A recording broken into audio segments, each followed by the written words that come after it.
I am 100% behind Q. He's working for the president. He's working for our country. Alien life, like pedophiles, and it just seeks to tie all of that together. Welcome, listeners, to the 21st chapter of the QAnon Anonymous podcast, the Shadowban episode. We are your hosts, Julian Field and Travis View. This week, we are Jakeless, and joined in the studio by Hasan Piker, host of The Breakdown on the Young Turks, or TYT. Welcome, Hasan. It's great to be here, guys. I have a serious question. Why are there knives everywhere in the apartment? Well, it's in case the deep state attacks, you know? Shit, it's true. There's literally, I walked in, it's in the living room. They're open too. Like I know. Well, what happened is this. I do have a collection of knives that I enjoy. The two ones that are open are my least good ones, so please don't judge me on these random knives. These are the ones that we are using to open boxes. I always judge people on the quality of their knives. I walk in and I'm like, what kind of knives do you have? I mean, God. Yeah, we like to intimidate. Well, the last person who came in to the studio murdered him. It was Travis, and he actually was assimilated into the podcast at knife point. Okay. This is true. This is true. Tied me to a chair. They cut up my arms. It was terrible. Jesus. Oh my. He's a family man. I was wondering where you lost your arms. So it's good that we cleared that up right off the bat. Yeah. The listener does not know that Travis is actually just a torso that we prop up in front of the microphone. That's true. I get around on a scooter. It's very convenient. It's easier than it sounds. I move around with my chin. Makes it all the more remarkable that he can compile all those tweets without his arms. It's true. Crazy. Tap them out with my nose. I've got a system. Okay, we're going to be tackling the QAnon and broader right-wing claims of being shadow banned on Twitter and generally censored for the epic truth-speaking that they constantly partake in. Then we'll take a look at what's actually going on and why you might want to be worried about the tech companies for other graver offenses. Finally, we'll ask Hasan how he managed to trigger 4chan's infamous poll message board, short for politically incorrect, into calling him a, quote, monstrosity with 15% body fat and extreme charisma. Huge own. Huge own. The denizens of Poll asked what could be done about this existential threat and referred to Hasan as an F-word, N-word, which is a new one, and Bugman to indicate their readiness to rumble. As you know, Hasan, this is a debate show. We respect debate, and we're going to have you debate some of these posts and see if you're as much of an intellectual heavyweight as Charlie Kirk. But before all that fun, what's been up with the community? Well, the Q-bot that lives in our Discord channel is now programmed to actually answer questions with drops as well as generate drops based on previous ones from the mysterious Q.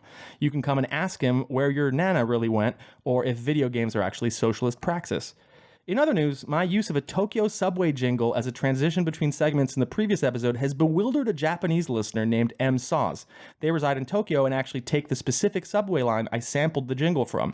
As a result of the complaint they lodged, I will now play the sample at random intervals to maximize chaos and confusion. You're welcome. QAnon News. All hell fizzled out quietly at a federal courtroom last Tuesday when the judge overseeing Intel spook extraordinaire Michael Flynn's sentencing did not, in fact, throw his case out and spank Mueller on his tush for entrapping the former general. Actually, the judge seems super pissed at Flynn, saying he sold out his country. Now we all know that this is some sort of elaborate piece of theater performed for the sole purpose of keeping the deep state actors oblivious to their inevitable hangings, but nevertheless, some Q believers are beginning to lose hope. Oddly enough, upon returning from recess, the judge clarified his comments saying, quote, "I'm not suggesting Flynn committed treason." Sullivan went on to say, "I was just trying to determine the benefit and the generosity of the government." What the fuck does that even mean? Sounds like he's just mad with power and just thinks he can just say things and say takesy backsies and it's all good. Yeah, he's a judge though. And then he said, "Don't read too much into the questions I ask," which I'm going to say that's your fucking job, right? Yeah. To ask the right questions as a judge. Of course, these last statements brought much nachos to the QAnon community, and they picked up their woolen blankets and once again wrapped them tightly around their heads. I've never been more on board with QAnon until I found out their position on the traitor Gulen. So, yeah. Gulen. What is it? What do they think? I guess they if they declare Flynn to be a hero and that he's being unfairly persecuted by the deep state actors, that they must be on board with what he wanted to do and why he's there to begin with, right? Which is loving turkey too much. Him and his son both loved turkey too much. It's true. It's true. They only eat turkey sandwiches. I'm not saying this because I'm, as a Turkish citizen, I'm in exile by the Turkish government. I'm saying this not at gunpoint, but because I Wait, are you actually in exile? Not actually, but I have had light pressure. Let's say. Yeah, coming back might be an issue. Yeah. But we did actually want to do like a QAnon Turkey episode, and Travis was completely unable. I think that the QAnon people just don't really know what Turkey is enough. Like, it's just too confusing for them. They're just like, I don't know, man. Let's just choose Iran or something. Yeah, it is. They end up inadvertently supporting a communist Kurdistan. Yeah, I would love that. Although, Too many brown people. I don't know what side to take. Yeah, it's very difficult. I mean, you want to sponsor one brown person to kill the other one, that's for sure, but they just don't always know who to give the money to. I know. You just defined U.S. foreign policy in the Middle East for the past, 40 years, 60 years? Pretty much. And now we have our very first report from our Canadian correspondent, Michael Bueckert, who has contributed to outlets like Jacobin and Africa is a Country. Yeah, no, Africa is a country. The white genocide in South Africa stuff is really good. Yeah, that's Bueckert. Yeah. So yeah, he got famous for writing about the supposed white genocide in South Africa, which is, of course, a fraudulent idea. And then he started seeing Q signs pop up in Canada. Anyways, I'll let him explain. Hey guys, this is Michael Bueckert calling in from Saskatoon, Saskatchewan. That's in Canada, by the way. Just wanted to send you a message because I've been seeing some of your friends from the QAnon community popping up around here in cities all across this country, from Fredericton to Ottawa, Edmonton, Saskatoon, Windsor, Vancouver, and several of our other metropolitan areas. It's weird because people are in the streets waving Q signs and with messages about where we go one, we go all, and that sort of thing. So I'm thinking to myself, what the heck is this exactly? Why would an obscure conspiracy theory cult about Trump have any purchase up here? Is Justin Trudeau in on this whole deep state thing? Well, the context for all this is that Canada's far-right fringe is currently in a period of mobilization, trying to appropriate the energy and anger of the so-called Yellow Vest movement in France.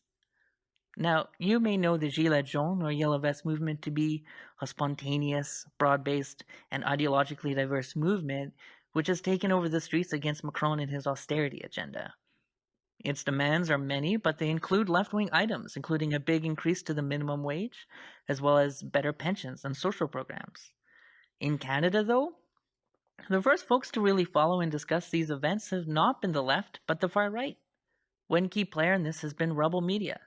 And if you're not familiar, it's basically Canada's version of Breitbart, full of cranks and white supremacists, which for weeks has been circulating tweets of the street demonstrations and the police repression, and even sent so-called reporters to the scene. These folks have been trying to portray the Yellow Vests as a right-wing, anti-establishment, and libertarian movement, principally focused on Macron's unpopular fuel taxes, but also opposed to European and UN elites. For the far right, the movement then becomes a precedent and example for Canadians who are opposed to Justin Trudeau's planned carbon tax, and who are pathologically afraid of Muslims and asylum seekers. And so, over the past couple of weeks, the far right in Canada has been appropriating the Yellow Vests and holding rallies across the country under that banner. In some cases, they've basically taken over rallies that were already organized for a specific cause, and then showed up with some yellow high-visibility vests, and now these events have all been subsumed under the Yellow Vest branding. Rebel Media is even trying to profit from the situation by selling their own branded vests for only 25 loonies. Most of these protests have been pretty small, from 2 to 10 people, but there have also been larger events, including in Ottawa and in Edmonton, with maybe a couple hundred participants, and with a counter-presence from your friendly local anti-fascists. Now, there's no central organization that's leading this nationwide movement, and the organizers differ depending on the location. So some of the key organizers have included far-right nationalist groups like the Soldiers of Odin, an anti-immigration street patrol group whose founder in Finland has neo-Nazi ties, as well as a couple of their splinter groups like Storm Alliance and Wolves of Odin.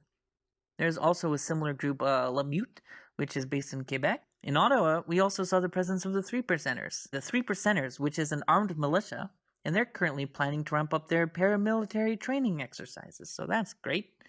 Those guys are pretty intimidating. On the other hand, there's also been a bunch of smaller organizations, Coalition of Concerned Canadians types group, which are less a coalition than they are a bearded dude with a Facebook group and a hard drive full of anti-globalist memes. You also have the National Citizens Alliance. That's a political party that largely exists on paper and which fights for so-called Euro-Canadian interests. These people are also all obsessed with white genocide, which personally is my favorite conspiracy theory. Also showing up at these events include a whole host of 9/11 truthers, alt-right YouTubers, and of course, white supremacist Faith Goldie. So that kind of gives you a sense of the ideological diversity of this movement, if you will. Now, there's two main issues animating the Yellow Vests in Canada. First, you have anger over the proposed carbon tax, a theme which is particularly prominent in the oil-producing western provinces like Alberta. Second, a lot of people are furious that Canada joined the UN's Global Compact for Migration. The compact itself is merely a non-binding international agreement to coordinate a response to the migration crisis. However, it's been turned into a massive conspiracy theory, fueled by the far right and even by the Conservative Party of Canada, who've peddled this myth that we've given away our sovereignty over our own borders to the UN, globalists, and the New World Order. These themes are prominent on the Yellow Vest Canada Facebook group, which now boasts an impressive 100,000 members and growing. Predictably, the page is also flooded with racist, sexist, Islamophobic, and anti-Semitic memes, with countless posts railing against triple parentheses globalists, Muslims, and immigrants, and calling for Justin Trudeau to be hanged for treason. It's in this toxic landscape that we find QAnon supporters, inserting their message into a space which is already saturated with conspiracy theories. I couldn't quite tell you the extent to which Canada is involved in this whole Q situation, but one person has helpfully explained the relevance of Q to the other confused members of the Facebook group, and it's worth quoting a bit. QAnon is a movement or awakening among the common folk like me to a totally corrupt political system that is leading us down a wicked path to socialism. Trudeau has been groomed in past years to be the puppet to take us down that road, led by the corrupt UN and globalists like George Soros. Well, there you have it then, don't you? To me, I guess what is surprising is not that Q would find its way into a Facebook group of total weirdos, but that there's people around this country in at least 8 different cities and towns who took it upon themselves to show up in public with QAnon signs and banners. The courage of these people, the tenacity. With a whole slate of new Yellow Vest protests scheduled for this weekend, we may very well see Q continue to increase, in prominence in Canada, find more followers. Honestly, it just seems like things might be getting out of hand. If you Americans could just come by and collect your buddies, that would be super. Alright, that's it for today. Thanks, guys. So like we discussed in the Mockingbird Media episode, the QAnon community really distrusts the mainstream media, like all of it. It's all garbage, they imagine, which means that they believe that the only way that they can spread the true gospel of QAnon is through social media. Yes, the better media. Yes. And so they take social media extremely seriously. They don't see it as like a goofy waste of time or even like a place for discourse or a way to get your news. They think that Twitter and Facebook and Instagram maybe are all battlefields for war. Man. And they call themselves digital soldiers. They're really, really into posting online. One of the reasons QAnon even exists, it seems, is that boomers haven't figured out gaming, because it sounds like they just want to all go play like Spec Ops or just something. Yeah, man. Just something cool. Like go play The Division. Like and just as many slur words in the gaming world as the QAnon community would also appreciate. Exactly. It is inherently a white supremacist space, gaming. Yeah. I feel like I would know. I on my Twitch I battle every night. Yeah. Both verbally with Nazis, but also like literally when I'm playing video games. So, yeah, you fight the Nazis in the game. Yeah, I tried to debate them. I tried to engage them in the marketplace of ideas, but they kept killing me. So now I've resorted to the violent tactics of Antifa, which are the real fascists, of course. Yeah, the real fascists. Have you ever ended up playing a Nazi in a video game, killing a Nazi who's playing an ally? I don't know. I don't think so. That's the ultimate. So they take social media really, really seriously. And so consequently, the fear of censorship is very common and it featured early in Q drops. Yeah. For example, in an October 29th, 2017 Q drop, and this was the 9th Q drop ever of like 2,600 plus so far, Q said this about Democrats. Julie, you want to do the Q voice or? Sure. Actually, you know what? We're gonna get Hasan to do a kind of like really dramatic. Yeah, that's right. It's a dramatic. Okay. Yeah, dramatic. I was gonna try to do like a robot voice, like That's right. they rely on the MSM to keep the narrative going, but tech is entrenching on their controls. They missed this in 2016 and desperately attempting to censor now due to CIA cash infusions. This will fail. That's perfect. Perfect. So yeah, so they have this belief that the only reason Trump won the 2016 presidential election was because social media distributed information that the biased mainstream media did not want revealed. Yeah. Which was false information. Well, yes, but By the way, this is like unironically what everyone on YouTube, like everyone in the anti-SJW YouTube space, literally believes. yes, yeah. they believe in the power of meme Memes, magic. yeah. So this led to the paranoid belief that literally all social media would be shut down. And I'm assuming the real reason why they're paranoid is because it's the same as when their grandchildren don't email them back. Yeah. Right? That's Yeah. the real problem here. Yeah. Or like you haven't emailed in 3 months and then it's just their computer doesn't have the cable like plugged in the back or something, but the whole internet broke. so Q said this on a November 2nd, 2017 Q drop. We are fully prepared that all social media will be shut down to prevent the spread of this information, i.e. POTUS's Twitter, etc., and or mass censoring. So Might be both, might be one or the other. yeah, right. I'll mean to be a pedant, but when Q said IE POTUS's Twitter, he should have said EG. It seems like Oh yeah. this is something that people in the highest levels of military who can plan these things ought to know. Really? I would Is be a IE stickler. and EG like yeah. military stuff? Well, no, but it's something that I think well-educated people will know, and so like, Yeah, we all know the military is. well at the highest levels, Really of military, at the well-educated. highest levels of military, they are really well educated. Are they? Have you met Mattis? Have you met these clowns? Flynn is a general. Well, all right, maybe not Flynn, but He literally is a QAnon guy. yes, this is true. We have QAnon generals now, dude. And this is from a November 21st, 2017 Q drop. Mainstream media role, push conspiracy theory. Social media role, push conspiracy theory and institute new rules allowing for ban censorship. Okay. I mean, So, in order to combat this alleged censorship, the QAnon community formed an unusual alliance with the giant telecom company AT&T. So basically, back in January of 2018, AT&T called for legislation to protect internet users, and Q said, "Yeah, that sounds awesome." so wait, so Q is pro thing that Ajit Pai fucked up net neutrality? Yeah, Is QAnon pro? Anti-net Well, they're actually they're for something beyond net neutrality. This is like something to protect Twitter users from like being banned for arbitrary reasons and stuff. Let's be honest. They think we should be using CB, ham radio, and talkie-walkies to communicate with each other. When Sargon got banned off Twitter for sending gay porn to everyone instead of everyone that dare oppose him, that was a real disgusting thing that Twitter did. It's basically the same as communism, I think. I think so too. And that is also definitely fact and canon that Sargon was sending photos of his bare bottom to everybody. No, he was sending gay porn. I don't. Oh, he it was wasn't- actually? Yeah, that's not even a joke. Like Sargon of Akkad got banned off of Twitter for sending gay porn back to everyone who was like, "Hey, maybe don't say the N-word." Damn, the intellectual dark web strikes again. Yeah, no, Sargon didn't make the cut. Unfortunately, he's too liberal. Wait, he wasn't. Wait, he's too. Sargon is God. considered a liberal by the internet. That's how terrible. he's a- That's how terrifyingly right wing YouTube is. That they think that this guy, whose entire career is built upon being anti-SJW and getting really angry at Magic the Gathering cards not featuring tits, all real, by the way, everything I'm saying. Damn. And hates all Muslims and thinks that we should cut off immigration. From, He's a UKIP guy, right? yeah, he's a UKIP guy, cut off immigration from all Muslim countries, loves Donald Trump, liberal.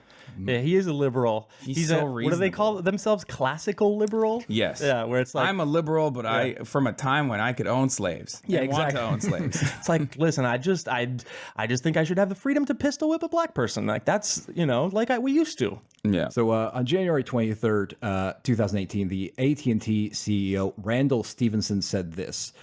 Congressional action is needed to establish an Internet Bill of Rights that applies to all Internet companies and guarantees neutrality, transparency, openness, non-discrimination, and privacy protection for all Internet users.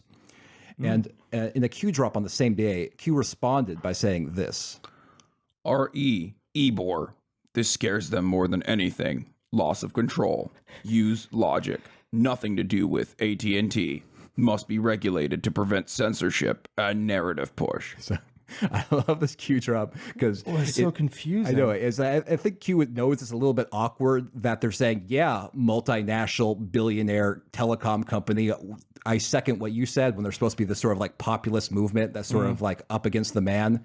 And so, Yeah. so they brought nothing to do with AT&T. Forget about This that. is the same like Alex Jones, a bootlicker dynamic that he went from this like contrarian who hated George W. Bush and Yeah. Barack Obama. He was to, the like, loose change loving- guy. Yeah, to loving Donald Trump, and it was such a weird transition for all of his fans who were like, oh, we're anti-government all the time except for Donald Trump. He's great. But what is it about these guys that they're like this one? I just don't understand the kind of like borderline sexual attraction that they have for this this molten piece of cheese. He's fucking thick and he's hot. It's dude. true. You're right, actually. And he wants to have sex with his daughter. And deep down inside, we all think that. I'm pissed off that they keep using Photoshop liquify on like his entire body in every shot he's ever put out through the AP. The only time Donald Trump has ever been portrayed realistically is a Ben Garrison cartoon. That's There's so no true. other. There's Yeah. no other actual image of Donald Trump being portrayed in a realistic way. Like he looks so different in real life. He's just like a thick, just strong. You know, his Yeah. pectorals are glistening in the sun. Straight up. Just veiny. in the same way that the Krasensteins have the only real picture of Bob Mueller, which is Right. just this similar to Donald Trump. similar. in They're real life. both. Could you imagine them fighting each other in their kind of drawn versions all the time. Like if we had Garrison's Donald Trump versus the Krasenstein's Mueller in like some sort of Mothra versus Godzilla kind of shit where they're just destroying New York. And then they just make out, and it's fine. And we celebrate, and America is saved. Just kidding. All of the centrists who love Mueller are like secretly very Yeah. homophobic, so they would Yeah. be very upset if that happened. No, they're usually the same people who were posting the Donald Trump making out with Putin and just being like, Another thick daddy. honestly, of all of them, like I could understand Putin a little more. Like he does seem like he at least could lift a bit. And, No, he works out, dude. Yeah. I've seen his regimen. It checks out, dude. He's a lifter and a poster and probably even a gamer. Maybe I'm going too far with that one. Just wishful thinking. he plays the ultimate game. So I want to show like a couple more Q drops to sort of show his Q's kind of thinking on this. On an April 25th, 2018 Q drop, Q said this. Are you awake? Hey, girl. Do you see for yourself the MSM equals propaganda tool of the left? Do you see Facebook, Twitter, Goog censoring non-left POVs? Dude, it's hey, girl, you up? Are you awake? Yeah, it's like I really shouldn't be alone right now. The MSM is on to me. And so in a March 10th, 2018 Q drop, Q said this. The creation of the internet and connecting platforms is bringing about their downfall. Failure to control. MSM is dead. Hashtag Internet Bill of Rights. Q. Okay. So yeah, so they're just generally anxious about this constantly, and a lot of the sort of like the QAnon leaders, the sort of the bigger names who push this theory, they are anxious about it too. And I want to share a video from a prominent QAnon promoter, Jordan Sather, which he published on October 11th. And he made this video in response to an incident in October in which Facebook banned 559 pages and 251 accounts that consistently broke the rules against spam and coordinated inauthentic behavior, according to Facebook. This particular purge affected pages from across the political spectrum. In fact, one of the banned pages was a liberal page called The Resistance. But our friend Jordan Sather wasn't happy about it, and of course he thought it was just affected people who share his beliefs. And this is what he had to say. Can I say something about the purge and why it's like relevant to even today's news? Yes. Are you guys aware that one of the pages or multiple pages that were banned were owned by one limbed Purple Heart veteran who also happened to start the GoFundMe for the wall? Holy shit. That guy? The page right-wing Yeah, news. the fake stuff. Yeah, That's the fake right. news. And he used it to seed that campaign as well at first. And he used it to start another silenced campaign. So this is entirely relevant to the discussion as well. Well, But yeah. So Facebook is basically just using that very lame reason to be able to completely censor all these platforms in what is obviously a push to control the narrative. Just over the past couple days, I and many others out there have lost hundreds, if not more than that, of followers on Twitter. It's slowly ticking down. Every time I check it, it goes down another 10, 20, 50 followers. And not only that, but I've definitely noticed the shadow banning increasing. Many of these big tech companies are pushing. They are making another wave, another round of censorship to control that narrative. Of course, because we are approaching midterms, just only a few weeks away from those. Not only that, but with everything else going on in this world, all these actors within the deep state are continuously being outed.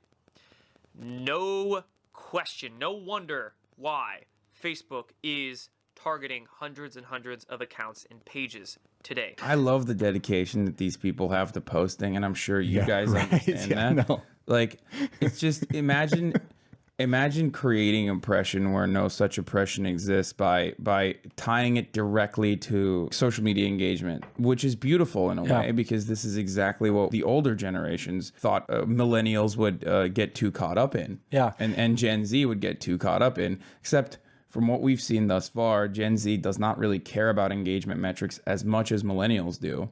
And it turns out boomers care a hell of a lot more about metrics than anyone else. Turns out their entire identity is tied to how many Patriot Trump MAGA 24 accounts follow them and retweet blindly their post. I want to read you guys a post, okay? Yeah.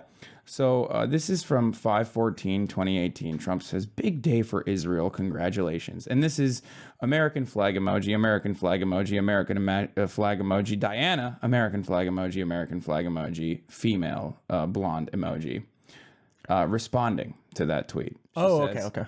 "I love you, ? I support .you, 1000%. Am with you always. You will go down in history as the absolute best president ever." And there's a photo of it, her Diana, with a hat she's wearing that says, "I am a Trump girl." Here, I'll show you that as well. Yeah. And then immediately after that post, there's another post underneath it from the same account, a Trump girl. "Diana at a Trump girl died unexpectedly a few hours after posting this last tweet. Excuse me? President Trump, I'm her husband, and I thank you for making the last 2 years great again." Oh, that is so depressing. I mean, listen, first of all, we have no idea if she actually died, but if she did, it was definitely from stepping on a rake. Oh my God. Or falling into a hole. No, it's the government that got her. Oh, the fluoride in the water finally Yeah.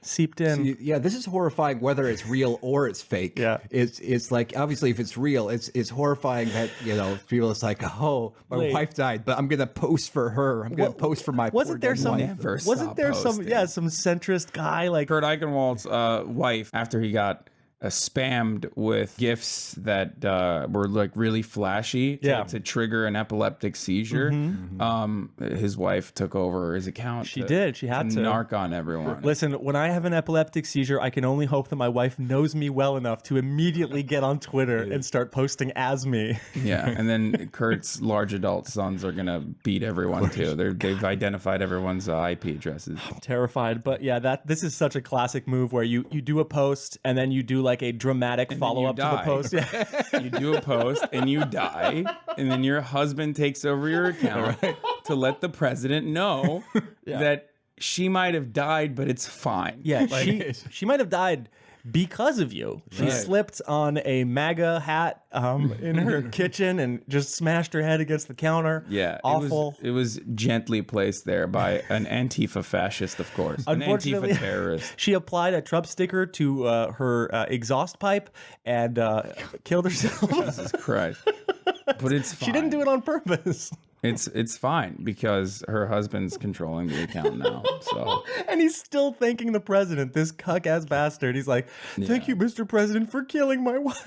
Yeah. My wife died because she loved you too much, but that's fine. Dude, she just died of a big heart, I want to talk about Jordan Sather. It's like he talks about like, oh, I'm losing followers and they aren't getting as much engagement and stuff. And they're obviously there might be a million reasons for that. Twitter might be purging bots. His content might just suck. Yeah, all he has to do is go back to Fiverr and pay a Pakistani like $5 again to Exactly. get his 10,000 followers again. It's not hard. It's nonsense. Most accounts like his have like super high following count, so they're doing growth hacking anyways. Yeah, Charlie Kirk, you mean? Yeah, every single follows like 700,000 people. Yeah, and that's why they fucking and then like all the boomers give them follow backs. But what these people are is literally just little white vaudeville grandchildren. That's what they are. Their entire fucking shtick is like, I'm your grandchild if he was nice and he played into your current anger. They're just little play children. Makes me sad. It's the grandma's nice little boy show. That's it. Grandma's nice little boy show. That is the majority of all these dudes. Ben Shapiro is that. Charlie Kirk is that. So on September 12th, the QAnon community suffered what they thought was an instance of big tech censorship. On Reddit, the subreddit Our Great Awakening was banned. And we covered this more in depth on episode 7, QAnon Anonymous. It was called the Great Reddit Bans of 2018. With Jared Holt. With Jared Holt. And this was a big blow to the QAnon community. And so here's how Q reacted to that particular incident. Content violations? Stay strong. Stay together. The censorship will fail. Those they attack the most are the biggest threat. Expect Twitter/Facebook Force next. AJ template was designed to attack/censor QAnon. Primary objective. So yeah, that last line, AJ template was designed to attack, censor QAnon primary objective. So what Q is referring to here is the instance where Alex Jones was deplatformed all over the place on iTunes and Twitter. And he was saying that Alex Jones was just sort of the route to get to QAnon. QAnon's next, and soon all QAnon people are going to be banned from all social media. Well, it says a lot that like almost all roads on the right pass through Alex Jones. Yeah, right. Yeah, I noticed. Yeah, after he was banned, especially from iTunes, which was partly due to the great work by friend of the show Jared Holt. There was this a little anxiety, like no one really wanted to defend Alex Jones. No, but at the same time, they just want to say like, if he's first, then who's next? But they don't want to be like, first they came for Alex Jones. Totally. And I did not speak out because I don't believe that psychic pedophile vampires are controlling the planet. it's It's weird. the classic. It's the same as the Nazis, guys. Well, you will regret it later. Yeah. And then September 29th, 2018 Q drop. Q said this. Twitter has been given the green light to blanket censor all content deemed to threaten their survival. Election. Goog. Facebook will follow. Expect comms blackout attempt. POTUS Twitter. I think we can all agree that during the election of Donald Trump, what came out is how good the right was and his campaign was at using Twitter in incredibly legal ways and spending millions of dollars. Why? It just doesn't fit. Yeah, Hillary sucked ass at using these platforms. Yeah, I mean, she unironically, she was really bad at it. Yeah. Yeah, she was. No, really.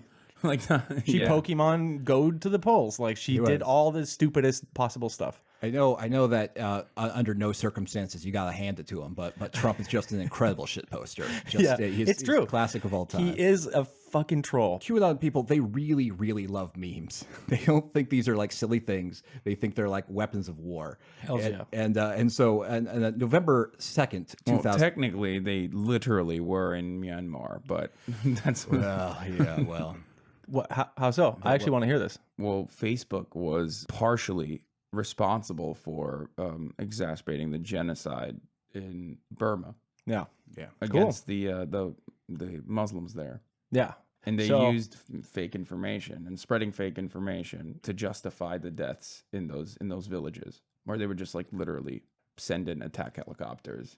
Like, This is going to be part of QAnon in like 2-3 days. Like I'm sure he's on it, dude. Well, he this happened like a while ago, but damn it. Well, sometimes he's a little late to the party, but like you got to trust the plan, man. He's going to take care of addressing this. So in that instance, I'm just saying memes were literally a weapon of war. That's true. Fair enough. I mean, but they can't be the imagine- sole weapon of war, right? I know. They have to be accompanied with people with guns actually going and killing the people. Yeah. But I'm just saying, like, imagine if Henry Kissinger had memes, dude. It would be, I mean, unstoppable. Yeah. Have you ever seen more effective? You've never seen a country after it's been carpet bombed by memes?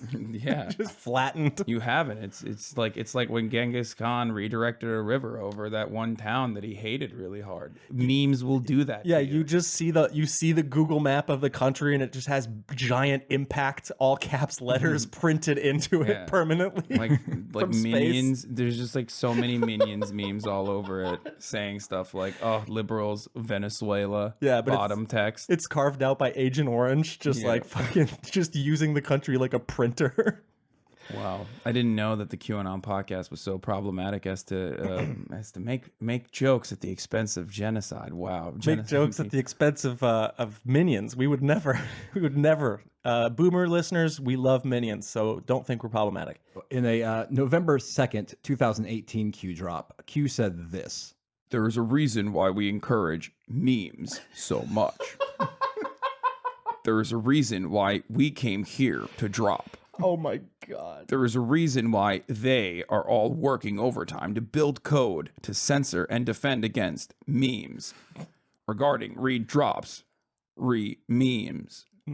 I can't get over how seriously they take these memes, especially since, you know, I'm like in my mid 30s. And when I first heard about internet memes, it was like pictures of a cat with goofy sayings over it. Yeah, it was the evolution of hang in there. Yeah, and exactly. like, you don't have to be crazy to work here. It just helps. Yeah, they're goofy jokes. And like, it was sort of like, you know, everyone can sort of make their own. They're simple to make. It was fun. And but these people are talking about like memes, like they're a battlefield supply line. We need our memes, all the memes we can get. You know, in the past, you needed giant corporations like Bayer or IBM to provide the infrastructure for genocide. But then when they launched the first thing where it's like, here's how you can put impact font directly onto a photo really easily, they didn't know that that was the weapons of war being armed. The thing I always am shocked by is how collectivist these people are, right?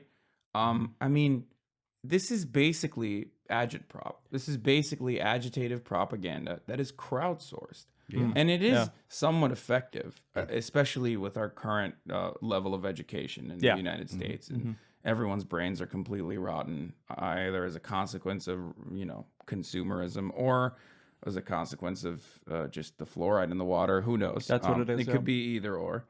But it is, in the end of the day, it is effective. It is collectivized, agitated propaganda being spread. Where we go one, we go all could be a socialist statement. That's what I'm saying. Yeah. It's always shocking to me that, like, all of these guys, including like Jordan Peterson, who very openly rails against any instance of collective action after the civil rights movement, because that's too problematic. That was the last good one. They all agree because they can't possibly. It's like too problematic to say anything that goes beyond that point.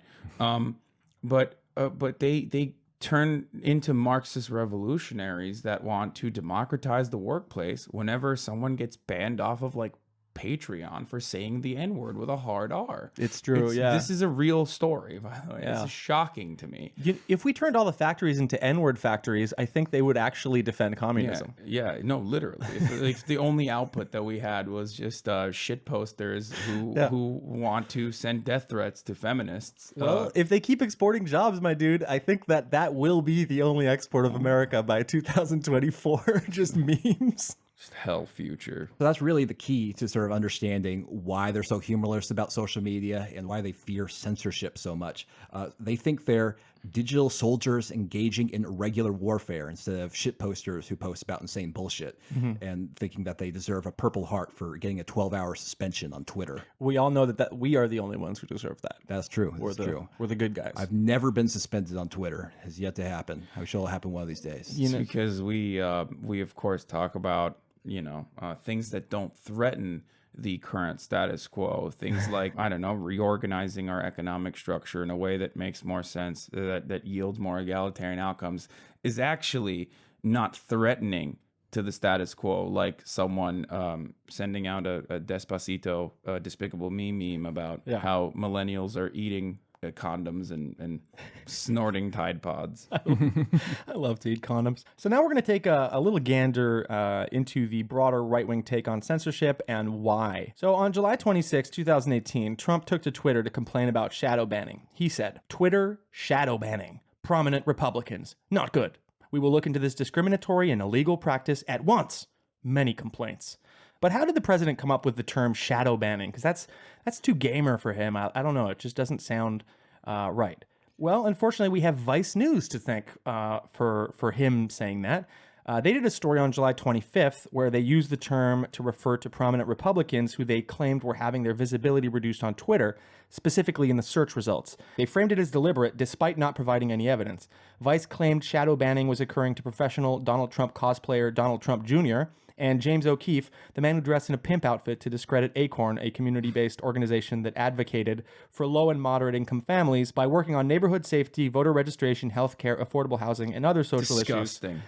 issues. I mean, I'm just so glad that the Democrats, didn't have a spine and shut down this disgusting organization when they were called out by literally a guy in a pimp costume, who now gets a voice and to sit at the table. But actually, the supposedly shadow banned morons did show up in search results, just not in the auto-populated search bar. Before Vice News, nobody had called this shadow banning, which usually referred to a user's content becoming invisible to everyone except themselves. In the original meaning of the term, the user doesn't even know that this has happened to them. They keep posting memes about Hillary and nobody else sees them. So Vice used the term, and then what? Trump doesn't usually read Vice. Well, enter Breitbart and InfoWars. They use the story as proof of what they'd been claiming for a long time, that the best and brightest on the right were being silenced by technocratic liberals like Jack Dorsey, who they described as being on the left despite his politics not quite lining up with that claim. Then James O'Keefe did a big boy video again, this time supposedly capturing a Twitter employee admitting to the practice of shadow banning. Of course, his videos are heavily edited and tend to exclude context and omit leading questions, etc. As is common these days, it didn't matter. O'Keefe's disingenuous muckraking video gave the right a huge hard-on, and Twitter then told Fox News that his video was deceptive and underhanded. So what were the changes that prompted the original misframed Vice article and subsequent pageant of outrage? Well, here's from Twitter's own statement on the matter. We do not shadow ban.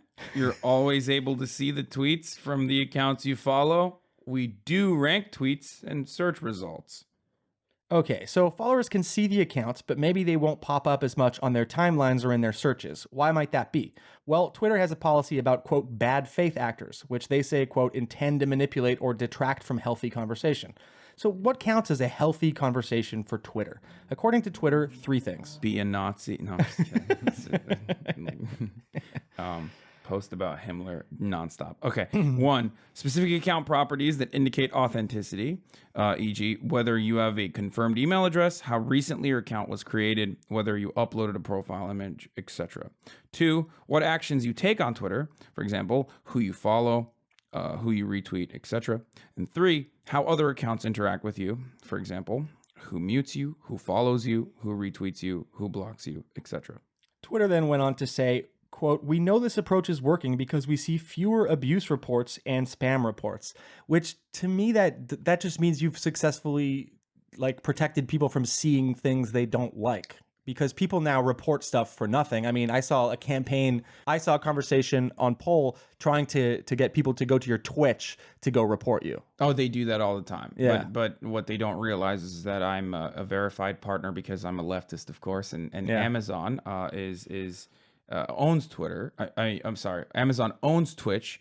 And as you all know, as Candace Owens correctly pointed out in an interview with Russell Brand, that Jeff Bezos is a socialist. He's a socialist. Everyone knows that. So that's why Jeff Bezos doesn't care. And he's like, no, it's totally fine. We're allowing socialists to exist on the platform. The funny thing is, from all reports, the kind of workrooms and factories that Amazon uses are socialist in the way that Candace Owens thinks of socialism, like Stalin-esque kind of work labor camps and shit. So they do really probably think that, even though the guy has designed the entire thing just to enrich himself. So you're saying Candace Owens is a dengist. China is actually a pure socialist state. and they're only hiding their power levels by the existence of having billionaires. But eventually, because once the economy gets to a certain point, everyone's going to have equal share of everything. Yeah, which would suck. We all agree. That's awful. You know, although I don't think conservatives are being targeted, I'm also not convinced by Twitter's response here. I don't trust them at all to be the arbiters of good or bad faith actors. It sounds way too similar to civility politics for me. Like, oh, the people will have the best reach will be just the centrists. They won't piss off as many people. Not as many people will complain about them because they're inoffensive and kind of neutered in their political argument. Yeah, everyone else will get complained about. Who is a leftist obviously follows. You know? Mike Cernovich, centrist to some, leftist to others, pro-rape to all. He's still up there. But are right-wing or even far right-wing voices systematically being silenced on Twitter? Well, a quick glance shows that David Duke is still on Twitter. He denies the Holocaust, promotes anti-Semitic conspiracy theories, and was literally the grand wizard of the Ku Klux Klan. You'd think he'd be the first against the wall. Not so. In fact, he has multiple daily posts with plenty of likes and retweets on his anti-Semitic messages that include words in triple parentheses and the term Lügenpresse, a German word for, quote, lying press, which was used by the Nazis to claim they were being unfairly depicted in the Jewish, communist, and foreign press. And we all know how that turned out. Education for Libs, aka Dylan Wheeler of Premium Episode 4 fame, remains on Twitter with hundreds of thousands of followers and healthy engagement, despite claiming that Michelle Obama is a man, Hillary Clinton is a Satanist that drinks child's blood, and that it's morally justified to use deadly force on the migrant caravan. Cool. I feel educated. Yeah. Just by you recapping some of his greatest hits, I feel more educated now. Premium Episode 4 actually sees us dive into a police report on young Dylan before he had fully gone to the right, when he was still like a weird mix of like Alex Jones and Noam Chomsky, and also like a kind of suburban white hip hop guy who was suicidal and cut his own wrist and had his friends call the cops. The cop showed up, female cop. He punched her in the face after showing her his dick. Like there's, you know, and now he's like cosplaying as like a kind of good Christian boy who still makes claims of like, you know, satanic pedophilia and shit. But it's good old wholesome Christian stuff that was in the Bible. Yeah, You yeah. know, he killed the migrants with lethal force is totally justifiable. I love it when the cops show up and I pull down my pants and I say, "Who wants to party?" And then I punch the cop in the face, but she doesn't shoot me because I'm white. And I get to go and make an awesome Twitter account that has like 400,000 followers and claim that Hillary is a fucking Satanist, and I still get to stay on Twitter. That's fucking rad. It also doesn't really show any kind of, you know, conspiracy to silence these people. Although he does constantly claim like, I think the account is about to be shut down if this is my last tweet, you know, like that kind of shit. He definitely peddles in that. Also, Stefan Molyneux is still online too. He's got a huge following and openly muses about race science. Recently, he took a trip to Poland, which has become a thirst trap for neo-Nazis due to its recent mainstreaming of their far-right movement. And after his little vacation, Stefan said, quote, "I am an empiricist, and I could not help but notice that I could have peaceful, free, easy, civilized, and safe discussions in what is essentially an all-white country." He just couldn't help but notice it. Right. I always notice that when I'm with like three or four white friends. I'm like, God, guys, this has been a good conversation. You know who I want out of the country? I'm an empiricist, so I made sweeping generalizations based upon one vacation. Yeah. That's Everybody science. knows that empiricists usually look at anecdotes. Yeah, Right. that's exactly the You need definition. a sample size of one if you want to be a good empiricist. Yeah. God, people are so stupid, dude. Mike Cernovich is also still on Twitter. Huge head scratcher on him. He had used Twitter to organize harassment campaigns against multiple people, accusing them of being pedophiles with no evidence. Cernovich has also openly advocated for rape, and even worse, has repeatedly subjected us to pictures of his tiny blue pinhead eyes sunk into his lifeless, fleshy skull. Gorilla mindset, baby. But yeah, no, they're all still on there. Like, it's a fucking... It's a murderer's row of, like, just the worst right-wing insane people that would be 100% just offline in Germany.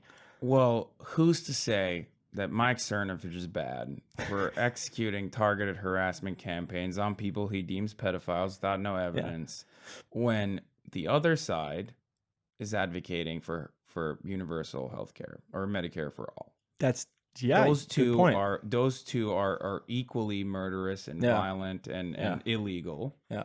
So, you know, some people think that healthcare is the same. So It is, advocating yeah. for healthcare is the same as that. So they should stay. I'm a reasonable centrist. Everybody loves debate. So Hasan, did you notice your account or TYT's account suffering from any of what we just described? Like, what's your take on this debacle? I mean, I can't speak for TYT. I don't know about like our YouTube metrics or whatever, but I was responsible for our entire Facebook operations for the past couple of years now, and grew it to a sizable, sizable audience, including then started my own Facebook page, which then also grew to I believe 600,000 followers at this point. Yeah, we're looking forward when you post a link to this episode. Yeah, so there was, well, don't, because the point I was going to make is that Facebook is very, very tricky with their algorithm. They are. constantly shut it off. They constantly turn it on. They're awful. Yeah. And it's certainly, I mean, I've never been a big believer in like the free market, which I think is a myth regardless. But it's certainly not a free market on Facebook. It's not a free market exchange of ideas at all. And that you're basically a slave to the algorithm. Yeah, and there's actually like a permanent rating for your page that you'd never get to see. And if you've partaken in particular actions, like they will demote your page and you will be, I guess, the equivalent of what normal people would call shadow ban. But it has mostly to do with writing about Israel and writing about Black Lives Matter, two things that I covered extensively when you know, especially around the time when there was those massive protests at the border. Yeah. After Trump decided to move the U.S. embassy to Jerusalem. Yeah. And all of those videos got censored. Every single one of those videos got censored, like literally censored. I'm not just saying this because like I thought the view counts were much lower, like 30,000 versus 2 million on any given regular video. But it actually said, hey, this video features graphic content. Another video that was censored was a friend of mine's Al Jazeera Plus video that she did about socialism. No violent depictions, no violent imagery whatsoever, nothing. Just talking about what's the deal with socialism. But that's just one of the two sides for them, and that is an extreme of one side in these people's minds. But like describing a political theory was enough to be banned. The ones that they banned of mine about Black Lives Matter protests, or different protests from around the country, or like police extrajudiciously killing black people like they normally tend to do, that sort of coverage is essential, and they oftentimes censor it after it's a specific point. The Israel-Palestine stuff was immediate. Like it was immediate. No one saw those videos. Yeah, I mean, unless you're paying for it, you're not going to be putting out your videos, even if you have hundreds of thousands of followers. I've worked for companies trying to grow their Facebook or whatever, and it's pay for play, like pure pay for play. It doesn't matter if you're a media platform, unless you're one of those like deep partner like media platforms. I think there's like a few that they were like the early ones that signed the kind of embedded news stuff. So like when Facebook was really trying to become the main outlet for news, very early, there were like some of the bigger ones that had deals and they just kind of stayed on. But yeah, of course, like if the entire perception is like on one side we have AJ Plus and the Young Turks, and on the other side we have InfoWars, if you treat those as like two parts of a normal debate, then your algorithms are not going to be smart. Like it doesn't make any fucking sense. Well, here's another thing about Facebook. So all of the pressure that outside forces put on Facebook worked, including people like Diamond Silk giving these like crazy testimonies in congressional hearings where they were testifying about why they took $5,000 from Paul Nehlen, for example, who is now we know is a Nazi, or we did even back then, but everyone thought I was being a silly liberal and hysterical. And in those meetings, or even in the meetings where anytime like any social media executive sits in front of Congress, Ted Cruz will get up and become this like big trust buster, anti-corporate Republican who exclusively talks about freedom of speech. And it actually worked. Facebook ended up, I believe, working with the Heritage Foundation and in getting consultation from them on tweaking the algorithm. Now, Kevin Roos for the New York Times has been tracking this sort of stuff fairly regularly off of CrowdTangle, and looking at any given news story that's important for the week.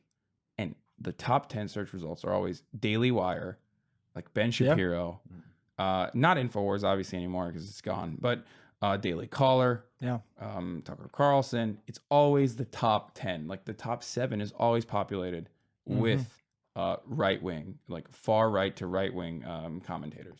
Yeah, and I mean, it does also speak to the demographic, I think, on Facebook, and the fact that when you look at like cable news, you're probably going to see an overlap of people who are still hanging out on Facebook and using that as their main platform, and people who are still watching shit like Fox News. And as we all know, Fox News is the biggest cable network, so it's like extremist thought is like the mainstream thought for that, I think, for that demographic. But it's true that they have an immense amount of control. And also, I mean, just recently we did see like Facebook double down and try to, instead of fix what they were doing, they tried to fix the PR issue, you know, by hiring people who were spreading anti-Semitic conspiracy theories or seeding anti-Semitic. You mean Pod Save America? So what do you think of the development of victim culture on the right? I mean, this seems like a thing that they constantly are accusing the left of, but now always had it. There's so much complaining. They've always had it. The entirety of reactionary right wing politics centers around, like, the cultural elements center around how people getting civil liberties is somehow infringing on their personal freedoms. I mean, white people have been screaming about the civil rights movement. Evangelical Christians have been screaming about the LGBT community being able to get married. Yeah. You know what I mean? Like, how does that take away anything from your personal freedom? Well, It's in the always I'm about eating a victimization. churro, my 8th of the day at Disneyland, and then I look over and I see an incredibly well-dressed man with really nice ass holding another man's hand. And I feel queasy for about 5 seconds before my next churro, and I say something rude to my wife. That's unacceptable. Yeah, I mean, that's what I mean, though. Like, it's always about victimhood. What the right wing does really well is project for almost everything. They project so effectively, and they take over all pathways of communication, and they flood the marketplace with their ideas and reframe that entire conversation. Yeah. For example, what's the classic anti-Semitic conspiracy theory? Billionaire, shadowy, mega donor, George Soros is funding all of these protests. Well, who does that actually? Like, George Soros is a liberal in the end of the day. He's not a socialist. He's a fucking billionaire, right? Yeah. Who does that? The Koch brothers do that. Like, Sheldon Adelson does that. The Like, Waltons. The Waltons, yeah, they actually do this. Does George Soros participate in this somewhat? Sure, absolutely. But is George Soros representative of the left? Of course not. And he's far outweighed by forces on the right that stack billions. But more importantly than that, they always talk about activist judges. Well, what the fuck is the Federalist Society? Like, that is literally a pipeline. What the fuck is not allowing Obama to put up a judge and then jamming through Kavanaugh, except Yeah. Well, I mean, putting in an activist judge? yeah, that's precisely what the Federalist Society does. Like, they have created a pipeline from like all these waspy dipshits at Notre Dame to go immediately into these like Skull and Bones Society style robe wearing anti-LGBT, anti-civil liberties for everyone positions in lower courts, and then all the way up to the Supreme Court. That's literally what activist judges are. Yep. It's all bullshit. It's all projection. Yeah. And we should never concede. 100%. Love it. There's been a lot of discussion about our political class hanging out with each other despite profound differences. Michelle Obama giving George Bush a mint and writing very nice things about him recently, and politically opposed hosts sitting together for drinks after like a heated debate on CNN or Fox News or something like that. Did you hang out with Charlie Kirk after Politicon, and did you spill salsa on his new sneakers? Fuck no, dude. I mean, no. Charlie's tried to reach out to me in the past and like get a drink and whatever, but I think that's because he's, one, young, and two, he's already a part of like the mainstream media culture. Yeah. And I've seen this with my own two eyes. I never actually knew how terrible this was behind closed doors when I went to the White House Correspondents' Dinner weekend and when we did counter programming last year. DC is literally the worst place on the planet. It is genuinely the most evil place on the planet. You feel it when you walk into DC, to any given establishment where people from the left and the right are getting together and grabbing drinks and whatever. Yeah. You know, I saw Kellyanne Conway and Michael Avenatti and Anthony Scaramucci at a party, and everyone was gushing to talk to all of them because they are all just celebrity figures. Yeah. To them, they only care about their social status. They don't necessarily care about anything that they're saying. These people are all amoral, and they're all performing their act. Yeah, they want to stay in the ecosystem. Yeah, they know that they have a place. They know that they have specific lines that they have to read when they're on a TV. Yeah. And it's not as nefarious or like as organized as I'm making it seem. It's not like a conspiracy theory. They just don't give a shit because they're rich.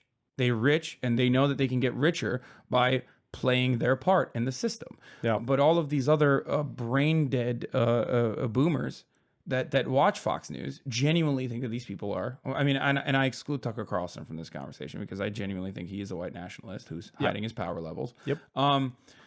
But everyone else is just doing their part. Wait, was that a Dragon Ball Z reference? It's a 4chan / Dragon Ball Z reference. Yes. Nice. I was like, okay. Yeah, Nazi, like alt-right will say like, oh, I'm hiding my power levels before like red pilling people. Damn. That's what fascists do. They all think they're Vegeta, but Yeah. they don't. They forget that Vegeta switched sides, and Vegeta's a socialist. Yeah. Well, I mean, wasn't Hitler a socialist? Owned, wrecked, got him. Oh. So he called himself a socialist. The truth is here. Yeah. And his name is Hasan. Hasan, you're the youngest Turk. Do you fear that the network might be called TOT in 5 years? Dude, Cenk is already old as shit. Like, if they're not calling it the old Turks at this point, then no. You heard it here. You can call them tater tots. You went from a somewhat behind-the-scenes role with TYT to being very much front-facing. How's that transition been?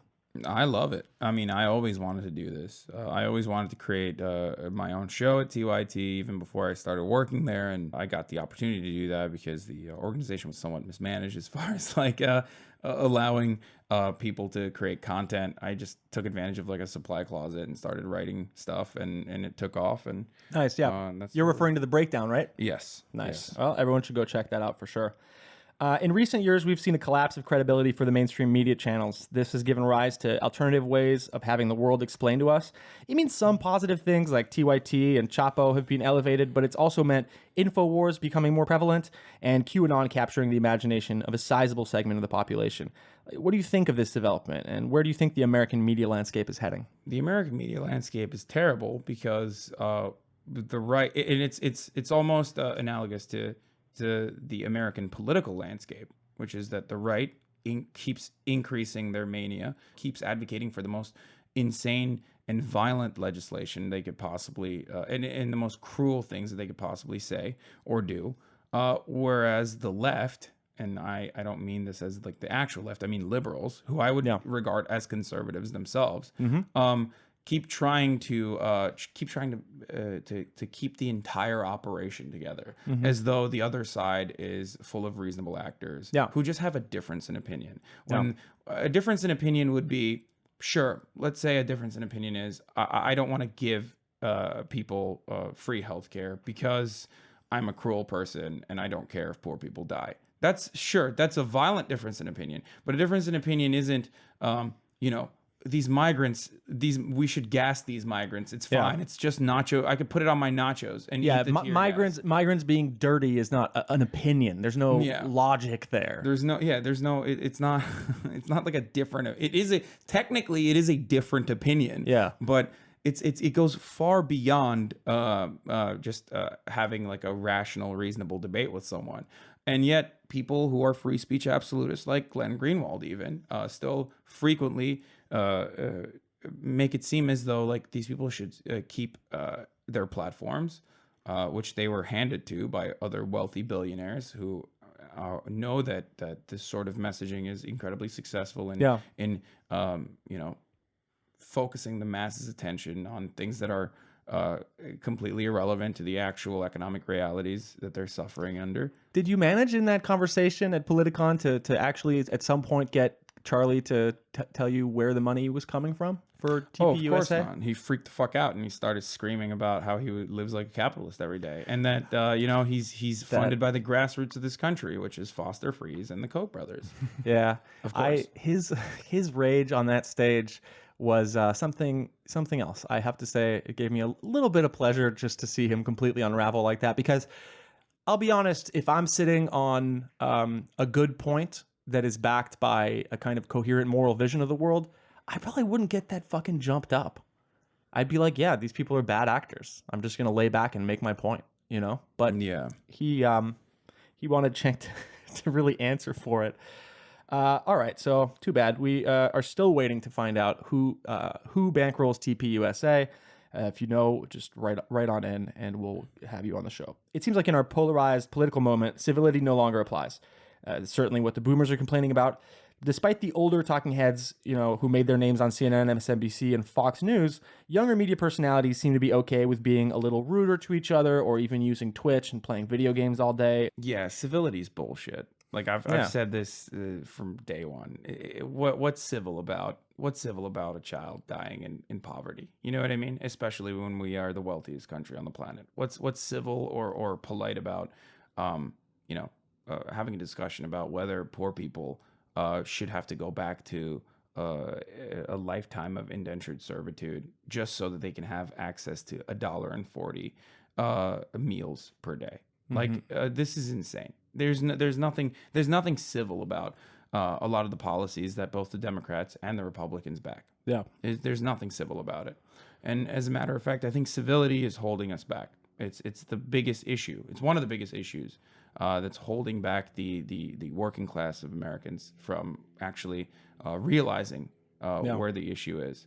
And we're having a conversation about semantics rather than an actual conversation about how we can make the lives of Americans better. Right.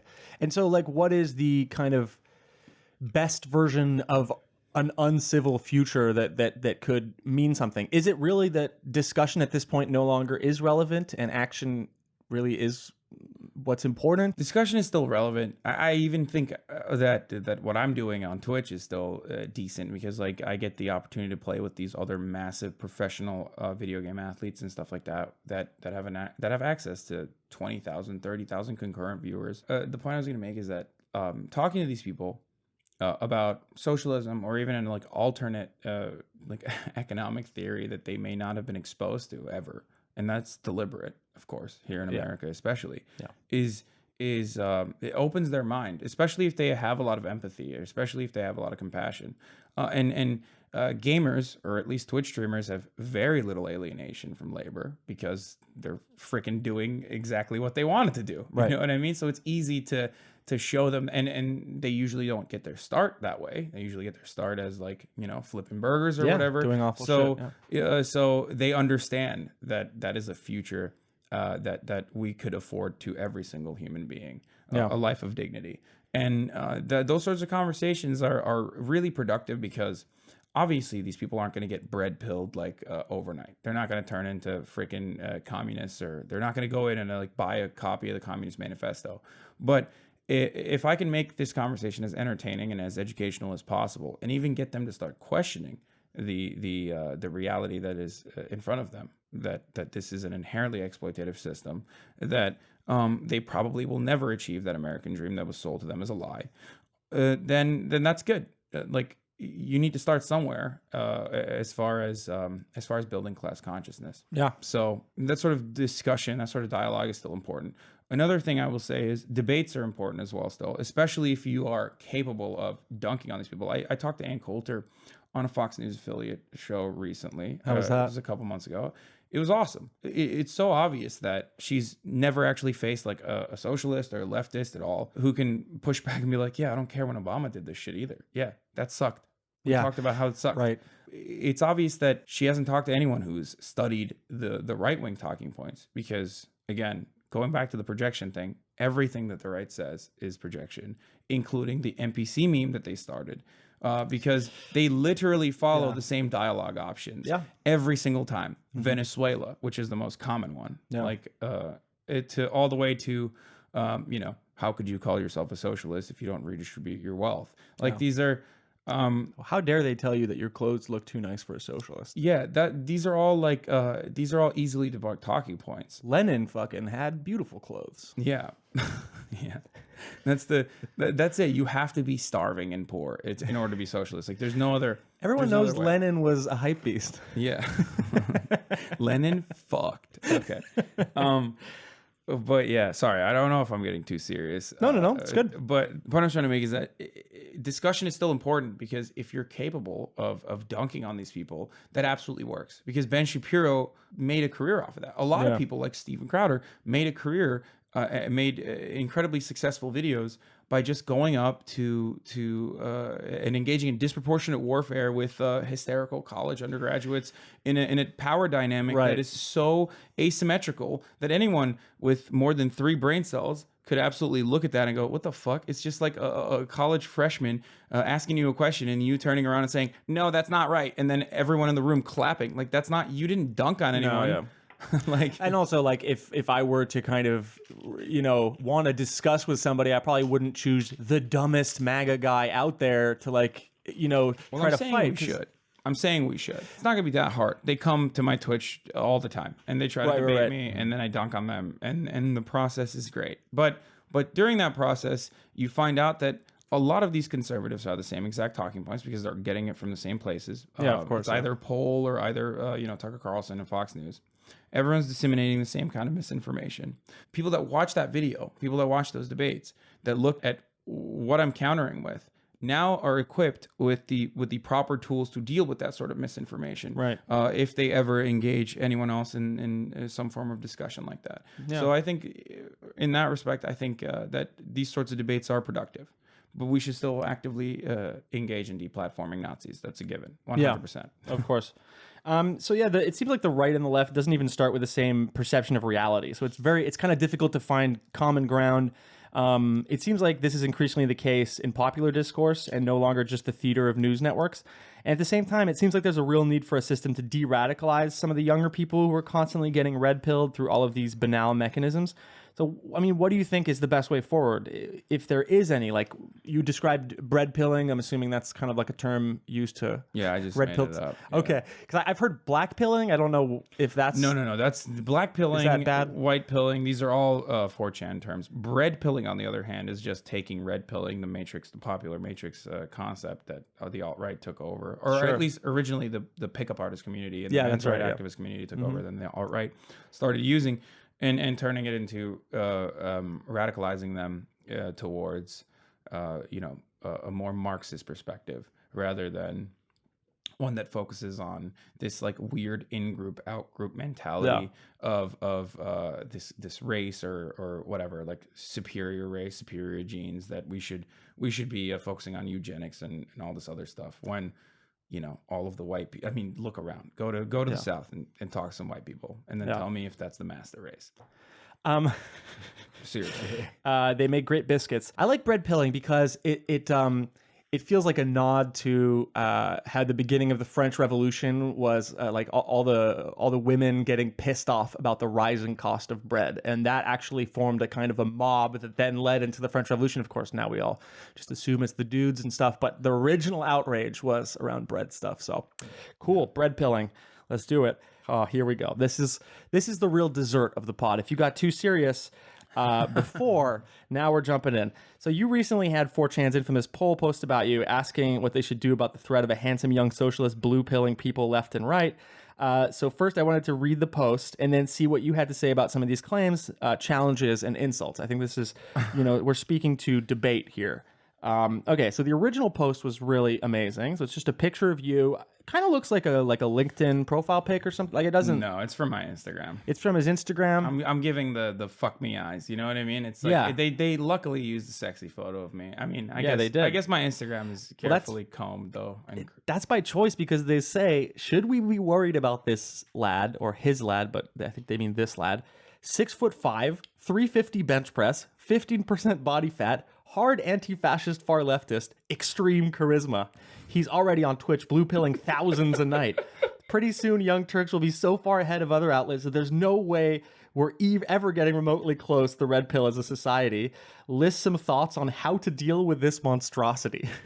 So this came out. So this came out because the 4chan is talked about me before, especially the insult boards have talked about me and my skull measurements in the past to try to figure out if I'm a Chad or not. And and in a weird way, they respect me more than others because like genetically I am superior, I guess, from their perspective because I'm like tall and work out a lot. You're not just some skinny Antifa punk. Yeah, and like have sex with women and stuff. So Allegedly, yeah, when I can, when I'm not Twitch streaming for 12 hours, but so because of that, they were, they were always aware of me. But now I outed PewDiePie and Jared did some great work on this as well. Yeah. For for promoting a neo-Nazi or an alt-right guy's video essays on his massive platform of to his 77 million subscribers.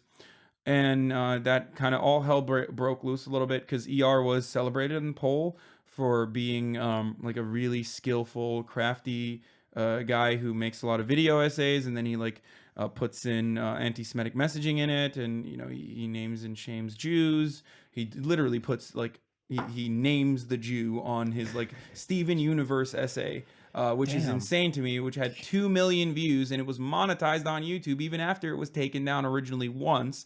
So someone manually was like, no, this video where you put up photos of Sarah Silverman and you know, like Sumner Redstone and all of these other people, and then put their Jewish names if they're trying to hide their Jewish identity. Yes, because they switched it so that Hollywood, which is also controlled by the Jews, but then somehow also the Jews want to change their name to get further in Hollywood. Weird. Yeah. So, you know, that is fine. It should be monetized on the platform. So we like found all this stuff. Yeah. And all hell broke loose. So that's what pissed them off proper. That's what pissed them off originally, or that's what got them to start paying now attention, like, close attention. So now what do we do with him?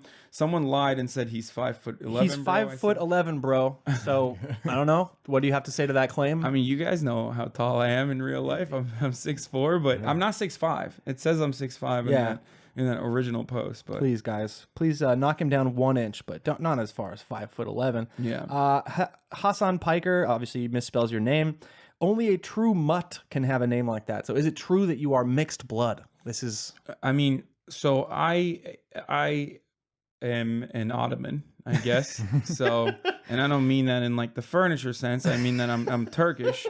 It means that he likes to sometimes sub, and if a powerful woman needs to put her feet up, I like to get crushed. I'm into crushing. No, I am a mixture of all different sorts of like Middle Eastern and even Greek ethnic backgrounds. So I guess technically I'd be a mutt, but that's what every everyone single is. one of these fuckers is all just European mutts. Yeah, so just a variety of different European bloods mixed together. But yeah, my last name is actually Piker, which my grandfather chose in 1923, I believe, in the last name revolution and a bunch of other revolutions that took that happened in Turkey. It's a pretty intense last name. It sounds like you're going to war, and then you name yourself Hasan the Hun just to double down on the invader, the Ottoman invader. Oh yeah, of course. He's at the gates, and it seems like they've gotten the message because they're terrified. Another anonymous says, "I don't even think he is hetero, Desu. Also, what is up with that these days? I noticed a lot of buff gay guys at my gym." Yeah, I think he's gay, and also, man, I've been noticing these dudes in my gym. Yeah, you know, not like Nazis love noticing things. You know, so this is probably another thing that they're just noticing. They're like, a lot of these fucking really hot guys at my gym. I just want to fucking. Do I want to spot them, or do I want to just wipe the sweat off of their brow with my tongue? No, another anonymous says Alex Jones could kick his ass with a single glance. I'm gonna go ahead and say that I could probably roll Alex Jones downhill. He's a tomato. Yeah, I think he's a little buff. I think he's got like old fat guy strength. Yeah, young Alex Jones was like a proper gym rat. Yeah, I think and Cenk is the same way, by the way. He's very deceptive because you think he has like a double chin, so you're like, oh, he's just a fat guy. Like, no, Cenk can fuck dudes up. Okay, right. And so the better battle would be. Cenk versus Alex Jones, 100%. I think Jake would destroy Alex Jones probably if they actually had like a serious fight. Yeah. I mean, the dude still bench presses like 225 10 times. Like he can rep 225s for 10. Don't think Alex Jones can do that. But I will say, you guys should just switch instead of TOT. So switch to TRT, the Rip Turks. Yeah, and just go straight for it. Yeah, TRT, the swole Turks, testosterone replacement therapy, which is what we should be using. Yeah, mandatory at TYT. So. No, but Alex Jones is like the dense fat guy. Yeah. Like he's not just fat. I think he could take me, but that's not saying much because I don't think I've lifted a thing in a few years. My you have a lot of knives though, so that's what I'm saying. I'd cut him up. That's a very different approach. He did get caught. Like there was a live stream recently where some random guy in the street flipped him off, and then he had to chase him down. Yeah, you don't think that was explosive? That was explosive muscle fibers in play. I saw that. That was athletic. Like the way he like turned around and ran after. It's And like then- a Pokemon. Like, but it was chasing awkward you. because then he was like, "Oh, I'm filming myself. I can't assault someone because I'm literally like capturing the evidence that would be used against me." And so he gets up to me, he's like, "Oh, say what you gotta say." And the guy's like, "I already said it," and flips him off again. It just like, damn, he just Coward, the mainstream cowards, Antifa cowards coming in to my. They can't tell me to my face what they want to say that they just said. I just love that you would think that anyone walking by in the street is just a mainstream guy. Everyone's really mainstream to Alex Jones. Another anonymous says, he's probably a virgin. I think I've watched some video where Cenk begs for Cali women to message his nephew on social media. Truly pathetic.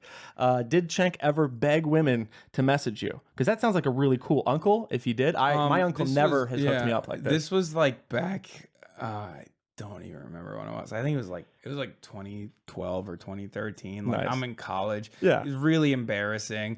And then he like takes a photo of me and he's like, "Hit him up, ladies. He's single." And I'm like, Oh, "Oh yeah. God." It's just And a classic And you can see how older guy. embarrassed I am in my fucking face too. And I'm like a child still. I'm still a child now, but back then I was definitely even more of a child. I love that your uncle embarrassed you, and then that this guy's like, dude, that makes him a virgin.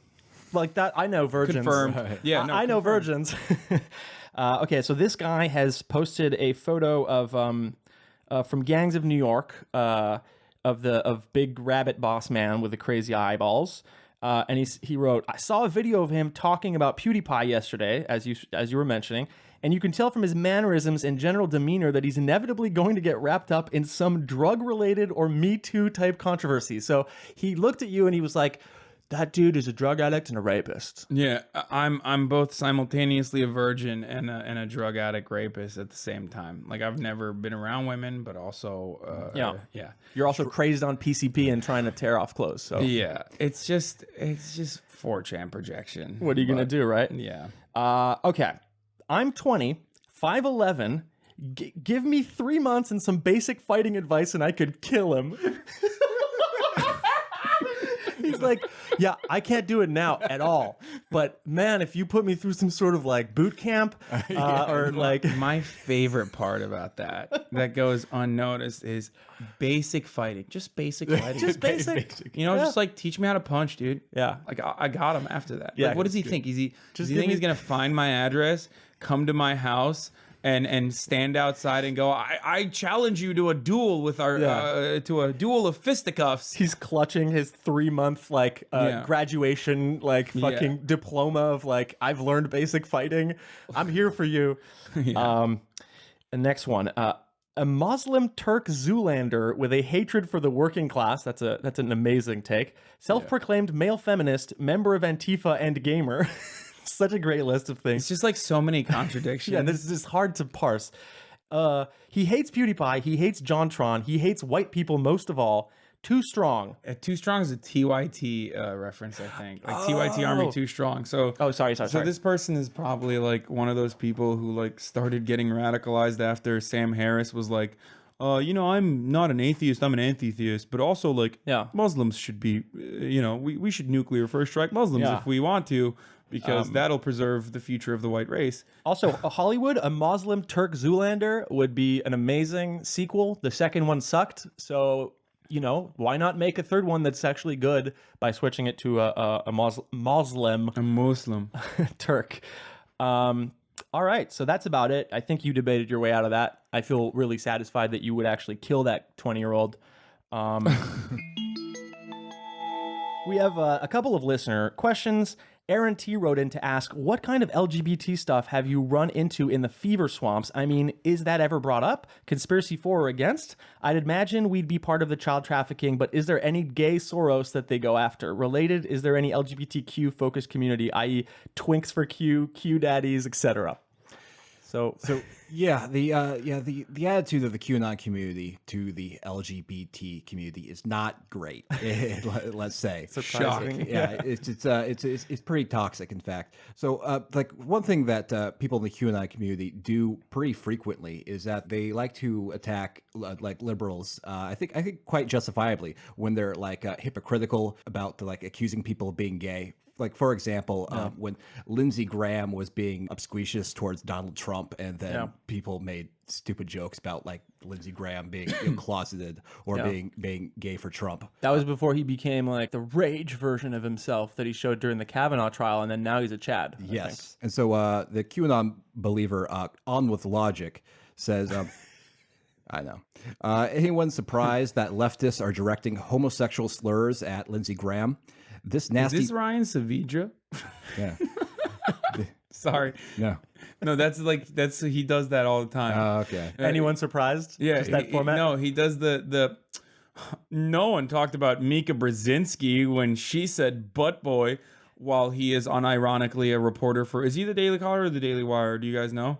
One of those two. But I try not to learn the difference. That's Daily Wire. I'm pretty sure. Yeah, when he's a reporter for an establishment where the guy who created it refused to bake a cake for Dave Rubin because he does not think that Dave Rubin should be married to another man.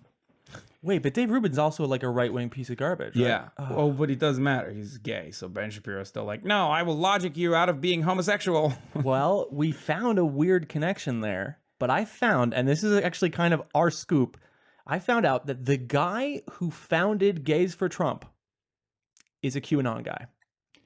Shocking. Peter Boykin, who is the founder and president of Gays for Trump, is just a full-on QAnon guy. Yeah. He tweets about it very frequently. Yeah. So Boykin, who has over 50,000 Twitter followers and had the blue check mark. But his ratio is shit. It fucking sucks. Silence, dude.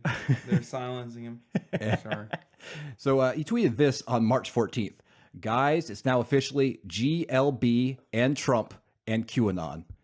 And as gay, lesbian, bisexual? yeah, well, yes, gay, lesbian, bisexual, and T and Q, but for Trump and QAnon instead of. Wait, but okay, wait. So has he done the thing of Oh, like he's a TERF, dude. he's do GLB? Yeah, that's what I'm saying. He's like he's a TERF. only the GLBs, so no trans. Yeah, no, yeah. Because what damn. Peter Boykin does not realize is that the transphobia is just because it's acceptable publicly. Like the transphobia is a substitute for homophobia. Yeah. But I guess he is reluctant to see that now that I have to say that white gays can be racist. the Overton window has shifted when you at least have to do the GLB and you're still a Trump QAnon guy.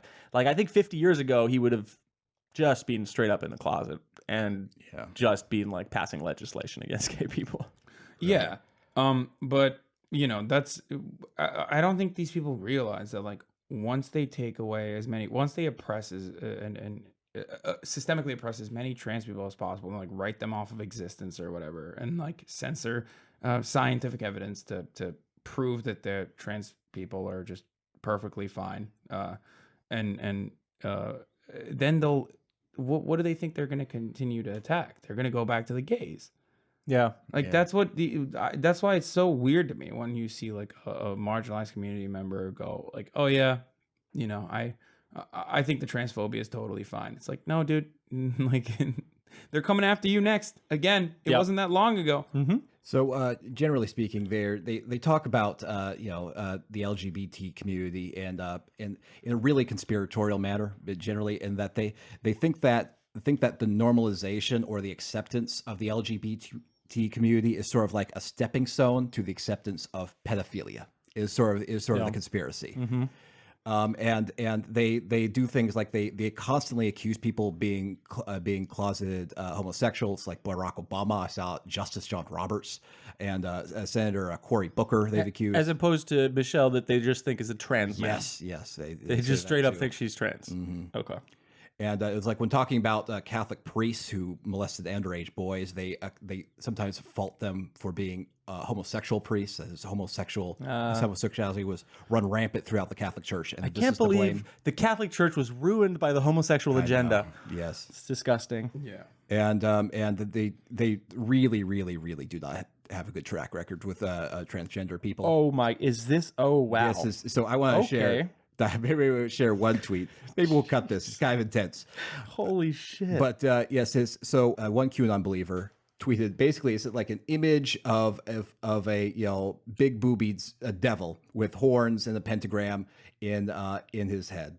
I think this devil is awesome. It's a goat head with a fucking pentagram on it and boobs and a big beard, and there's the moon and there's wings and this cool thing that makes it look like she or he or it has a power in the groin region, and then a cool robe. Like, I'm down. But it has no uterus. Yeah, so this is what this tweet says. Guess who else has a phallus and breasts? Oh, and no uterus, which means an end to people. The transgender agenda, less people, is not neurosurgery to figure out. Hashtag MAGA, hashtag QAnon, hashtag Great Awakening. Less people is actually a really good agenda, you fucking moron. Like, we have overpopulation. This is the thing I don't understand.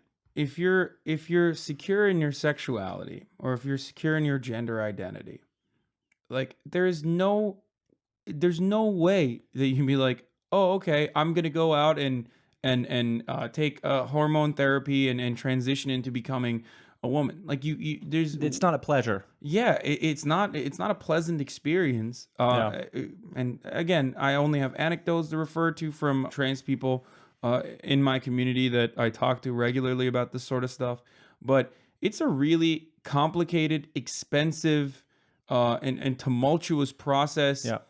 Usually after a lot of your members of your community prior have abandoned you, and to think that all of these people are going to ultimately turn into trans women, or everyone's going to transition to the other gender, or everyone's gender identity is going to be somehow compromised, is so insane to me. Yeah. I think that if it was more accepted, certainly there would be an increase and people who are openly trans, and that's great. I welcome that. But to think that like every single person is it's the same hysteria that we have with homosexuality. It's like, I don't understand. Do you wanna suck a dick? Is that what it is? Like, I just love the idea that my gender somehow like can be modified by other people. Like, it's like I mean, you can still do whatever you want. But that's like Rick Perry, guys. Yeah. I don't know if you guys remember. He was like rampant homophobe, right? And this is, again, I know that this is not like politically correct to be like, oh, he's in the closet, because you then automatically vilify homophobia, or you attribute homophobia exclusively to the members of the LGBT community or whatever. And that's of course not the case. But Rick Perry used to say, look, I avoid dicks like alcoholism. He's like, I know the temptation is there for alcohol, but I don't drink alcohol, and that's what homosexuals should do. And I had never thought about it that way. Where I'm like, you don't come home in the evening and just want to crack a cold dick open and just have one or two. That's a guy who sees someone. Working out at the gym, and he starts noticing that there are a lot of buff gay dudes. And he's like, oh man, I really want to just kiss that guy. Once out of 10, they would like enjoy to kiss a man instead of a woman. Yeah, because sexuality is fluid. Yeah, very fluid. They can't accept even like the little fragment of desire that they might have in that direction. It's just like, no, it has to be black and white. And it's like, I don't know. I feel like just go and try whatever you want to try. What are you gonna do? Not kiss Frank Ocean? You know what I mean? Exactly. And Frank Ocean has offered to kiss Rick Perry multiple times. Rick Perry's just avoiding it. Well, Rick Perry's a beautiful thirst trap on Instagram, so Frank is always just in the comments and sliding into his DMs and shit. Allegedly. So Jeremy H says, I've got a mailbag question I'm afraid to research myself. What does Q have to say about chemtrails? Like, if chemtrails are the government and Trump has things in hand, why am I still seeing chemtrails? Does the deep state cabal control chemtrails? So, I mean, this is something that actually people in the QAnon community who place a great deal of importance on chemtrails are confused by themselves. Of course. Of course, this is, the whole, I feel like... I see some 5G shit going on here. This is going to be a good one. Yeah, I think that, it was Matt Crispin, he made, when he was on the show, he made an excellent point that the point of QAnon is to resolve this contradiction where they expected Trump to do all these amazing things. And he hasn't. And he hasn't. And so this is basically the same problem with the chemtrails. The chemtrails are still appearing and Trump's still president. And, it's hard to put it together. And so they believe that there's a cure for cancer, right? Yes, they believe that. Yeah, there are hidden cures that have been suppressed by the pharmaceutical industry. Why isn't Trump like releasing this information? Oh, What well, a terrible man. Because he's doing battle with the deep state. It'll come out in due time. Don't you worry. Is Yeah. the story they tell. So here's one tweet from Ongoing Awakening, and they say Firestarter Anon is the handle. I Yes. love that. So they say, Dear President Trump, can we please address the 5G rollout, the chemtrails still poisoning all life at Earth, geoengineering, and the directed energy weapons wildfires? All this swamp draining and no word on these subjects makes you look complicit in the deep state shenanigans. Hashtag QAnon at POTUS. He still is like, we know you're doing all the swamp draining, but like also address this maybe because Yes, yeah. I love that he didn't send it to the actual account that that Trump uses, but instead added the POTUS. official POTUS account. Yes. it's not just anybody. This is an official This message. is a formal request Yeah, from the to a President of government the agent. United States. At your president. Yeah. So this is another QAnon believer, and when let's see here, Lighthorse Lee, which is at Lee Lighthorse, says, does QAnon give clues to why at POTUS Trump allows chemtrails to continue to gas the citizens of the U.S.? Question mark. And that was a response to Lionel Media, who's a real classic friend of the show. There are people in this country who look at this and say this is nothing but various accumulations of water vapor mimicking hashtag geoengineering. They are called in the medical literature stupid. in the medical literature on chemtrails, we call the people who just think it's water vapor stupid. Yeah, that's. I think I read that in the Lancet. It's a formal term. Yeah. We hope that answered your questions. If you would like to write in to ask a question, most people have been DMing me on Twitter. I run the at QAnon Anonymous handle, or you can just write in to QAnonanonymous@gmail.com. I did have a very extended question shot at me that was just not really a question, just someone trying to order me around about how I should change my mind about the Steele dossier and how it's super serious. He actually was like, could you do an episode on the Steele dossier?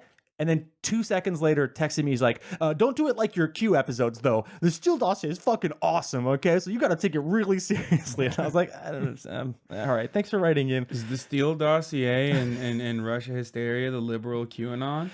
It kind of is. It frequently is. Yeah, Yep. I talk about this. The concept of like sealed indictments that are going to take down all these bad actors in government, that started not with QAnon, but with like Louise Mensch, who fantasized about it. It's like, Also friend of the show, I'm assuming. Oh, yeah, yes. friend of the show. Louise is so yeah, golden. She said that months before QAnon. It's like, oh, there are all these sealed indictments, and I think they're going to take down like Trump and company. And they really, and QAnon, they ran with that. They didn't say that there were dozens of sealed indictments. They were saying like 10,000s. So that's your answer, guy who wrote in. We think you're part of the liberal QAnon. Thank you so much for tuning in for another week of QAnon Anonymous. Thanks for humoring us, Hasan. Oh, no. Thanks for having me, guys. You can follow Hasan on Twitter at Hasan the Hun. Is there anything else you'd like to plug? Yeah, I have a Twitch that I go live on every single day at 5 p.m. Pacific, and I usually do 5 to 10 hour live streams. I did one for 12 hours yesterday. I interview a variety of different leftists, and I debate a bunch of chuds and also even people who believe that, very seriously believe that the California wildfires were started by space lasers that wanted to punish the state of California. That's at twitch.tv/HasanAbi, and you can come watch that over there. And then I usually put some of the VODs of the greatest hits on my YouTube, and that's just Hasan Piker. You can also go to TYT and check out The Breakdown, which is your show on that, right? Yeah. Did you just say you started at 5 p.m. and did 10 to 12 hours? During the week from Monday to Thursday, I do 6 to 8 hour streams from 5 p.m. onward. Yeah, right. So Hasan is a gamer American, and he's part of the working class. We don't run any advertising on our podcast. We are supported by our listeners. Our Patreon is patreon.com/QAnonAnonymous. If you pay $5 a month, you'll get access to our premium episodes and give the show a chance to grow and put out even more stuff. Our goal is to make this a full-time thing and remain fiercely independent. When you subscribe to our Patreon, you contribute to making this a reality. Thanks to our new $5 supporters this week: Aaron P., Austin H., Billy L., Chris T., Corbin G., Goose, Hugh G, Matthew M, and Stuart B. And thanks to our $10 contributors, Drew M, Venny S, Josh R, Adam W, Eric O, John S, Joel D, and Luke B. And final huge thanks to our $20 contributor, Susie R. If you can't afford to support us financially, you can always help by telling friends about us, posting about us on social media and message boards, etc. If you haven't already, go on iTunes and give us a 5-star rating. There are only 5 genders, incidentally. Listener, until